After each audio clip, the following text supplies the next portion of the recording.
Yo, what's up with y'all, man?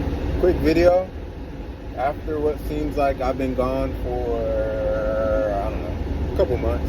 But I think I figured out how to defeat lust, right? This is the key, everybody, all the men especially. How do you defeat lust? Like, you see women, and it's not a sin to acknowledge that a woman is pretty, right? You look at a girl and you look at her and you see she's pretty, but the thing that the heart wants to do, and especially that the devil likes to capitalize on, is that you see she's pretty, and the heart, like if you really sexualize your brain, it'll look at a woman and it'll immediately, if she's pretty, if she's attractive to you, want to lust. And it's like, how do I interact?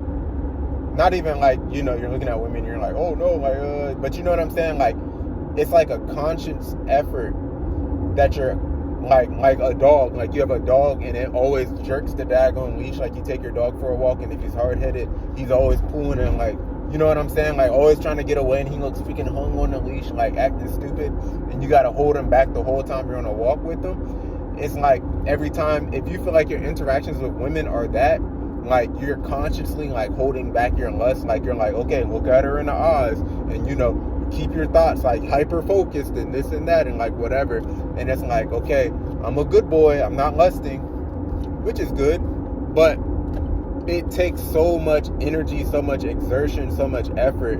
And I think what the solution is, right? We always, like, especially people trying to like treat this lust problem, they'll say, look at women the way God sees them, right? See women the way God sees them.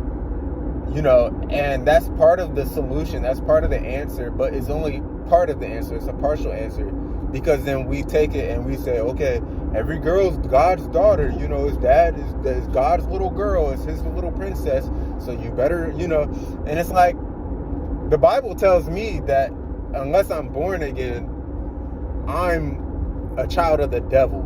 So I can't sit here and say, that's daddy's little girl, that's God's little daughter. Like, you know what I'm saying? Like, we can't sit there and say that.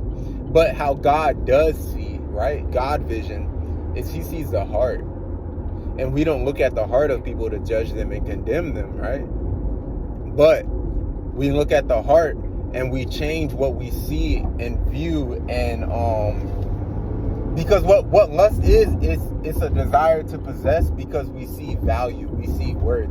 So we see a beautiful woman, it's like, oh, I want her, right? That's what that is. I see value, so I want it. I see a nice car. There's a nice orange I don't know if it's a Mustang. Mustangs are GTs. I don't know. Y'all tell me. Comment. Let me know in the comments, right?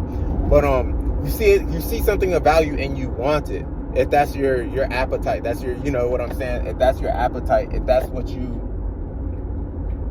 know what I'm saying. If that's what you're in the market for. So how do we stop lusting for women? Is change what you see as valuable.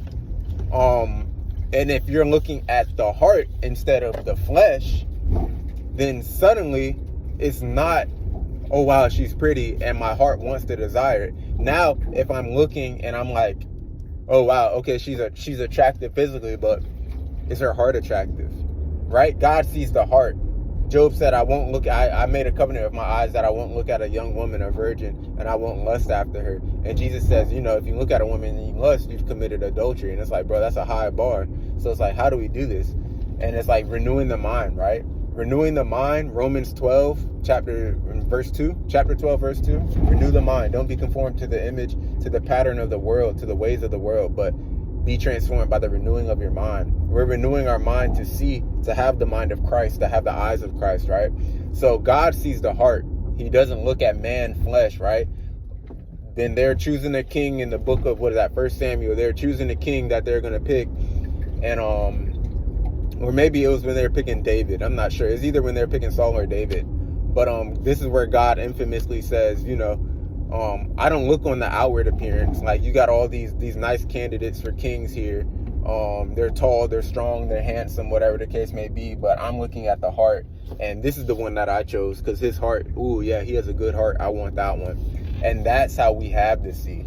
oh, what's her heart look like? I won't be turned on, right? I'm not gonna lust if I see, even if she's beautiful, right? Proverbs tell me that a woman without the fear of the Lord, even though she's beautiful, is like a gold ring in a pig's snout.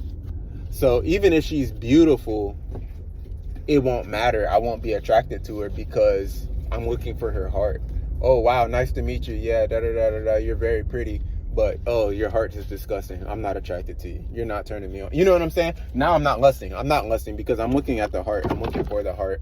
And that goes for men and women. I'm not trying to lust after men or women. And I'm not trying to, even if, somebody has a good heart, it's not like, you know what I'm saying? But that's the key. Renewing the mind to say, oh, she's pretty, but, I'm not going to lust because her heart might be freaking defiled and disgusting. I believe that is the key to defeating lust. Let me know what you think.